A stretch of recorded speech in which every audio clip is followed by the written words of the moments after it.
বেসরকারি সংস্থা ইনোভেশন আগামী জাতীয় সংসদ নির্বাচন সামনে রেখে ভোটের নতুন একটি জরিপ প্রকাশ করেছে। এই জরিপের সুস্পষ্ট ব্যবধানে বিএনপি এগিয়ে রয়েছে। বুধবার এ জরিপ প্রকাশ করে সংস্থাটি। এক জরিপে দেখা গেছে ৩৯.১% ভোটার মনে করছেন আগামী সরকার গঠনের জন্য বিএনপি সবচেয়ে যোগ্য দল। অন্যদিকে ২৮.১% মানুষ মনে করে জামাত সরকার গঠন করবে। জরিপে আওয়ামী লীগকে সমর্থন দিয়েছে ১৭.৭% ভোটার। এছাড়া জাতীয় নাগরিক পার্টি এনসিপি পেয়েছে ৪.৯% সমর্থন এবং অন্যান্য দলের জন্য রয়েছে ১০.২% সমর্থন। জরিপ অনুযায়ী এনসিপি ভোটার বা সমর্থন কমলেও আওয়ামী লীগের প্রতি জনগণের সমর্থন বেড়েছে।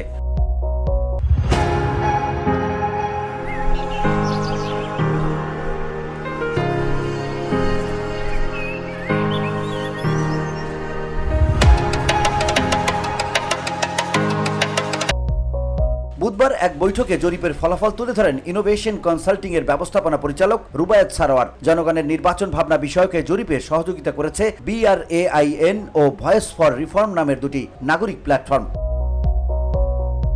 জরিপ অনুযায়ী বিএনপিতে ভোট দেবে ৪১.০৩% মানুষ, আর জামাত ভোট পাবে ৩০.০৩%। গত ৬ মাসে দুই দলেরই সামান্য ভোট কমেছে বলে জরিপে উঠে এসেছে। ইনোভেশন কনসাল্টিং এর পরিচালিত জরিপের তথ্য মতে দেশের ৬টি বিভাগে এগিয়ে আছে বিএনপি, রংপুর এগিয়ে আছে জামাত। অন্যান্য দলের তুলনায় ভোটাররা জামায়াতের স্থানীয় রাজনৈতিক কার্যক্রম নিয়ে সন্তুষ্ট। জরিপ অনুযায়ী গত ৬ মাসে আওয়ামী লীগের সমর্থন বেড়েছে সবচেয়ে বেশি ৪.৮০%, আর বিএনপির সমর্থন কমেছে 0.40 এবং জামাতের সমর্থন কমেছে 1.3%।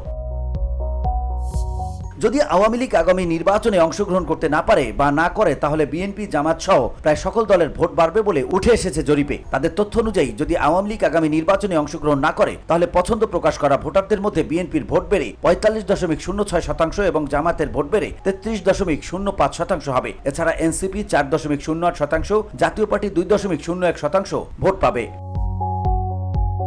VOD Bangla news desk.